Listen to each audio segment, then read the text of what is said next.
مجھے آج خاص طور پہ میں نے آج کہنا تھا کہ مجھے خوف کس چیز کا آ رہا ہے؟ عمران ریاض کے اوپر عدالت بار بار کہہ رہی ہے اسے پیش کرو، اس کو پیش نہیں کیا جا رہا۔ مجھے خوف یہ ہے کہ اس کے اوپر بہت تشدد کیا گیا ہے، اور جو تشدد کیا گیا ہے اگر وہ زندہ ہے تو وہ اس عدالت کے سامنے نہیں لا رہے، کیونکہ اس کی جب عدالت کے سامنے اس کی حالت دیکھی جائے گی تو اس لیے اس کو چھپایا ہوا ہے۔ مجھے خوف یہ ہے کہ وہ شاید زندہ بھی نہ ہو، اور میں اب ساری صحافیوں کو کہتا ہوں کہ پہلے ارشد شریف کے اوپر وہ ریئیکشن نہیں آیا جو آنا چاہیے تھا۔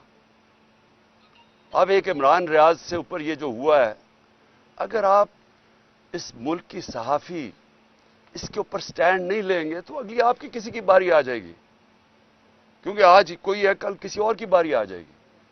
اور میں آج ان صحافیوں کو خاص طور پہ آج مخاطب ان سے ہونا چاہتا ہوں کہ بڑی باتیں کرتے تھے جی یہاں لبرل عمران خان بڑی سختی کر رہا ہے، ہاں جی پتہ نہیں ہم آزادی رائے یا صحافت کی زبان بند کر رہے ہیں۔ ذرا موازنہ تو کرے کہ ہمارے دور اور اس دور میں کیا فرق تھا۔ کبھی ہوا کسی سے ایسے؟ جو ایک دو دفعہ ہوا تھا سب سے پہلے میں نے ایکشن لیا تھا۔ متی اللہ جان تو ہمارے اگینسٹ تھا، لیکن جس دن مجھے پتا چلا اسے اٹھایا گیا اگلے دن میں نے اسے کہا رہا کرواؤ۔ ہم نے کبھی کوشش نہیں کی کہ صحافیوں کی اس طرح کیا جائے جو آج ہو رہا ہے۔ موہت پیرزادہ باہر بھاگ گیا، صابر شاکر باہر چلا گیا، آفتاب اقبال اس وقت ملک سے باہر چلا گیا۔ یعنی اس طرح تو کبھی بھی نہیں ہوا۔ ٹی وی چینلز کو بند کر دیا۔ آج یہ ٹی وی کیوں لائیو نہیں دکھا رہا؟ کیونکہ ٹی وی تو صرف ایک چیز دیکھتا ہے، ویورشپ۔ کس کے دکھانے سے ویورشپ اوپر جاتی ہے؟ تو یہاں ویورشپ تو اس وقت سب سے زیادہ یہاں ہے زبان پاک کی، لیکن دکھائیں گے نہیں۔ تو اس طرح کا دور کب آیا تھا؟ پہلے مجھے بتائیں، ہمارے دور میں مجھے بتائیں کبھی ہم نے ایسے کیا ہو؟ یہ سب کا ہمارے ملک کا مسئلہ ہے، یہ عمران خان اکیلے کا مسئلہ نہیں ہے۔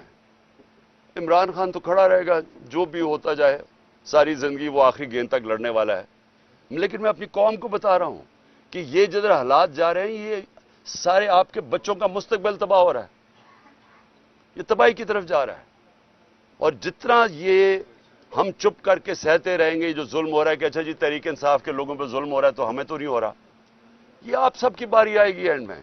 جس ملک کے اندر حقوق ختم ہوتے ہیں، جس ملک میں بنیادی حقوق فنڈامنٹل رائٹس ختم ہوتے ہیں، سارے انسان طاقت کے غلام بن جاتے ہیں۔ جو طاقتور ہے وہ قانون سے اوپر چلا جاتا ہے، باقی انسانوں کے لیے کوئی قانون نہیں ہوتا ان کی حفاظت کرنے کے لیے جو آج ہو رہا ہے۔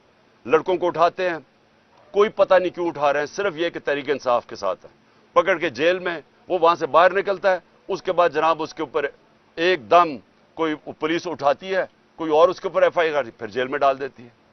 اور گرمی میں بچارے ہمارے کارکن اس گرمی میں اندر بھرے ہوئے ہیں جیلوں کے اندر، کئی جو ہمیں میسیجز آ رہی ہیں ان کو نہ کھانا دیا گیا ہے، ایسے جانوروں کی طرح ان کو رکھا ہوا ہے۔ ہمارے وکیل اس کی پوری کوشش کر رہے ہیں، لیکن اتنی تعداد میں لوگوں کو اٹھایا کدھر تک وہ پہنچے۔ لیکن اس سے جو بھی یہ کر رہا ہے، اس سے میری آج یہ بات یاد رکھ لینا، اس سے پارٹی کا ووٹ بینک بڑھے گا، پارٹی مضبوط ہوگی، کمزور نہیں ہوگی۔